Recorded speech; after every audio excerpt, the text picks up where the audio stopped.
अगली खबर का रुख करते हैं। एक वक्त था जब कहा जाता था कि भारत को दो लोगों से खतरा है, एक है हाफिज और दूसरा है हिडम्मा। आज ये खबर बहुत जरूरी है। आतंकी संगठन लश्कर-ए-तैयबा का चीफ हाफिज सईद सीमा पार आतंकवाद से खतरा पैदा करता था और नक्सली कमांडर मडवी हिडम्मा देश की सीमा में रहकर उसे खोखला कर रहा था।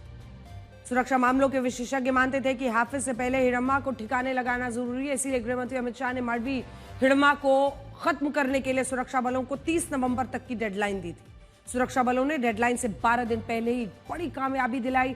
आज सुबह छत्तीसगढ़ और आंध्र प्रदेश सीमा पर मारेडुमिल्ली के जंगलों में नक्सल कमांडर मडवी हिडम्मा को साथियों समेत ढेर कर दिया गया।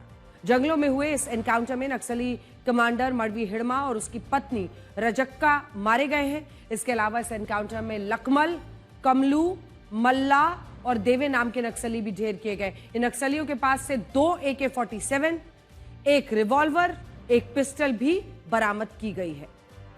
1 करोड़ रुपए का इनाम था।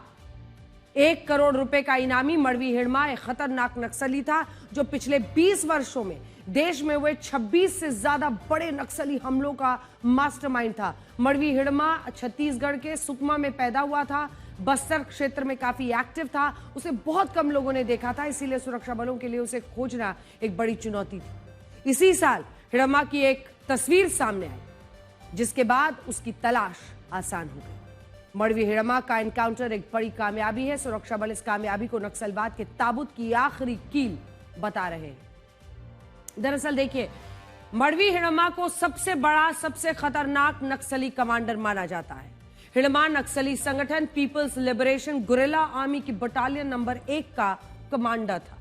हिडम्मा की बटालियन 1 को नक्सलियों की सबसे खतरनाक हमलावर टीम माना जाता था। हिडम्मा की यह खतरनाक नक्सली टीम आंध्र प्रदेश, ओडिशा, तेलंगाना, महाराष्ट्र, छत्तीसगढ़ तमाम जगहों पर फैली हुई थी। अपनी खूनी साजिशों में माहिर हिडम्मा को बहुत कम उम्र में नक्सलियों की सेंट्रल कमेटी का सदस्य तक बना दिया गया था। 10-15 साल पहले तक मडवी हिडम्मा नक्सलियों की फ्रंट लाइन का सदस्य नहीं था, लेकिन नक्सली हमलों में इसकी बनाई गई योजना काफी चर्चा होती थी क्योंकि वो बहुत सटीक साबित होती थी और इसी वजह से जल्द ही ये अन्य नक्सली कमांडर्स की नजर में आ गया। हिडम्मा के बारे में सुरक्षा बलों को सबसे पहले साल 2010 में हुए दंतेवाड़ा नक्सली हमले के बाद पता चला था। दंतेवाड़ा नक्सली हमला देश में हुआ सबसे बड़ा नक्सली हमला था। इस हमले में 76 CRPF जवान शहीद हो गए थे। ये जवान नक्सलियों के सर्च ऑपरेशन के बाद अपना कैंप में लौट रहे थे।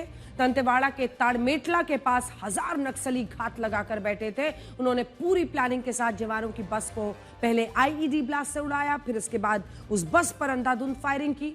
नक्सली यही नहीं रुके, उन्होंने हमले के बाद जवानों के हथियार, यहां तक कि उनके जूते तक लूट लिए थे। आज जाकर हमने बदला लिया है।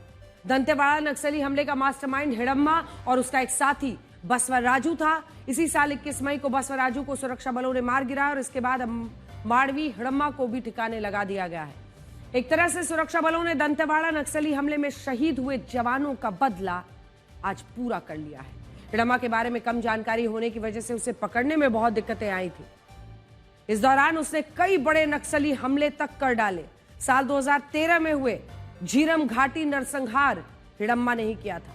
उस वक्त नक्सलियों ने कांग्रेस पार्टी के एक काफिले पर बम फेंके थे, फिर इसके बाद उन पर अंधाधुंध फायरिंग की थी। 27 लोग मारे गए थे। हिडम्मा के इशारे पर ही साल 2017 में सुकमा में एक बड़ा नक्सली हमला हुआ। नक्सलियों ने घात लगाकर CRPF जवानों पर अंधाधुंध फायरिंग की थी, जिसमें 27 जवान शहीद हुए। साल 2021 आई, सुकमा बाजीपुर के जंगलों में सर्च ऑपरेशन चला रहे सुरक्षा बलों पर हिडम्मा की PLGA बटालियन 1 ने हमला कर दिया था। 22 जवान इसमें शहीद हो गए थे। हिडम्मा के एनकाउंटर की वजह नक्सलियों के खिलाफ चल रहे बड़े ऑपरेशंस हैं। सिक्योरिटी फोर्सेस ने नक्सलियों के आगे 2 ही ऑफर रखे हैं। पहला है सरेंडर, दूसरा है एनकाउंटर। इस सख्ती की वजह से ही नक्सली सरेंडर कर रहे हैं। हिडम्मा इससे काफी परेशान था। माना जा रहा है किसी वजह से वो घने जंगलों से निकलना चाहता था, लेकिन उससे पहले ही उसका एनकाउंटर हो गया। ये तस्वीर आप देख ही रहे हैं।